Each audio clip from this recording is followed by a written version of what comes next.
Hello and welcome to Pandora Tarot once again. These are the readings for the month of October 2016. Welcome everyone. As I always say, remember to check your rising and your moon sign as well as your sun sign, because that will give you a better picture, perhaps even more details as to what is expected of the month of October and the energies that are available to every one of us for this month, okay, this upcoming month of October. Especially, I've said this before, if you are a female or if you were born during the night or even both, the moon can be even more powerful than the sun, okay. I know that from my own experience, but because that's my case. So keeping that in mind, also I want to thank everyone who watches and likes and comments my videos. As I always say, thank you so much for being a part of this community. I really appreciate you watching and sharing, and I read all your comments even if I can't answer all of them, so thank you so much for spending your time with me. Okay, let's move on to the readings for each sign. Welcome back, Leo, to your reading for this month of October. Let's look at the cards we have in front of us. We have in the challenge position the Seven of Pentacles. Seven of Pentacles is a card that talks about finally seeing the fruits of your labor. And we can see here that the character in the card is actually pretty hypnotized, let's put it that way, with the coins that are finally blooming. So this card coming up in the challenge position means, Leo, that the month of October is a month when you're finally seeing the results of some kind of, either a project or a situation where you have put a lot of work and effort. You have planted a seed, and eventually it grew, and now it's finally giving fruits. Okay, so October is a month for you to be focusing on collecting the fruits of your labor. And here's the thing, because it is something that it gives results after putting maybe even months of work into this. I mean, this is not something that happens overnight in the month of October. This is something you have been working on in the previous months. And somehow, you know how sometimes they say, I know I've heard this in terms of sport players and stuff like that, where they say that sometimes they're more afraid of success than failure. They're more afraid of actually winning a match than losing, right?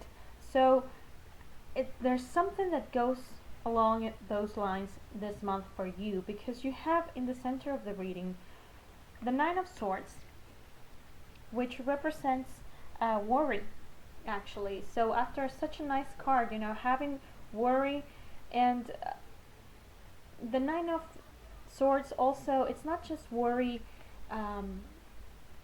Here's the thing, the Swords is the element of air, so it has to do with mental things, right? With the way we think, with the way we express ourselves through words. And when the Nine of Swords comes up, usually what happens is that our worries, we are making them much worse than they actually are. We are seeing a situation as something that is way worse than it actually is in reality. So if you look at this card, we see someone who is unable to sleep because of that. So it is that situation. If you think about it, sometimes when we are worried before we go to bed, or before we go into sleep, we actually think about situations and they look even worse. It's not the same looking at things in the day of light than it is after an exhausting day, right? So we have the Nine of Swords with this worry that it's not as bad as it actually is. The situation is not as bad. And then we have the Ten of Swords. Now, Ten of Swords is a card that represents, it is the highest pain card that the tarot has. I'm not gonna, sugarcoat that, but here, and sometimes it does talk about betrayal, someone betraying you. But here's the thing, there is a dark night here, and behind this, behind the swords, behind the water, because it's a card that has a lot of emotion involved, we can see there is a new day starting. So yes, you could find out after all of this success that perhaps the people who are around you, or when you start to get the success, the people who are around you are maybe talking behind your back. They're not saying nice things about you, because again, the swords, the element of air, words, the way we express ourselves. And I like to say it could be some people might be even trying to make you believe that like you don't actually deserve this.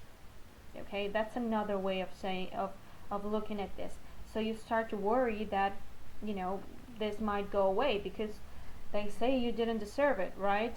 And eventually you will realize, thanks to the help of other people, you will realize that they're actually betraying you. They're not people who you need around you. So yes, it might hurt to realize that, but it's also a 10. So this is a door to a new phase in your life, and you actually have it right here. So whatever or whomever you need to let go of, so they don't longer hurt you or make you feel like you don't deserve this, or that you are inferior, or whoever is around you that fills you up with worry in a way that is not productive, then you don't need those people around you. So we have in the position of the things you cannot avoid, that you have to accept this month of October, the Ace of Cups. This is a great card because it's a new beginning on an emotional level, and even on a spiritual level. So it could be that you're connecting or reconnecting with a lost spiritual practice. Here's the thing, it's great to have the Ace of Cups, a new emotional beginning, after this, after the Ten of Swords, because it means that the new beginning you are having will be much more balanced and much more, it will nourish you, and it will allow you to feel fulfilled, and it will allow you to feel safe, okay, because there is a lot of balance and peaceful and tranquility with this card. It's also a card that represents, for some of you, might even represent a new love coming into your lives. So that's a good thing. And if it is a new love, it is reconnecting with someone from your past, because you have, in the help you're going to receive, you have the Six of Cups. And the Six of Cups, Leo, is a card that represents reconnecting with people from our past, from our childhood, our teenage years, sometimes even reconnect with someone who we agreed to reincarnate with together. It's a card, the Six of Cups, of looking back at the past as a time that it was perfect, and a time where you had where you were very happy, so you are reconnecting with your past and reconnecting with people from your past. And whether this ends up in a romantic relationship or not, it is this people or this person from the past that helps you out to break out of this negative mental thought pattern.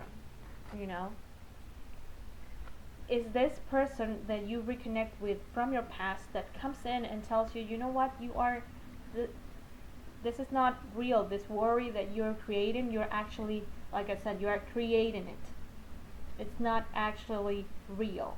So you need to ground yourself and actually focus on the success you're finally achieving, the results you're finally getting, and how can you sustain this throughout time. And really, it's someone or a group of people who will actually give you permission to enjoy this and to keep focusing on this.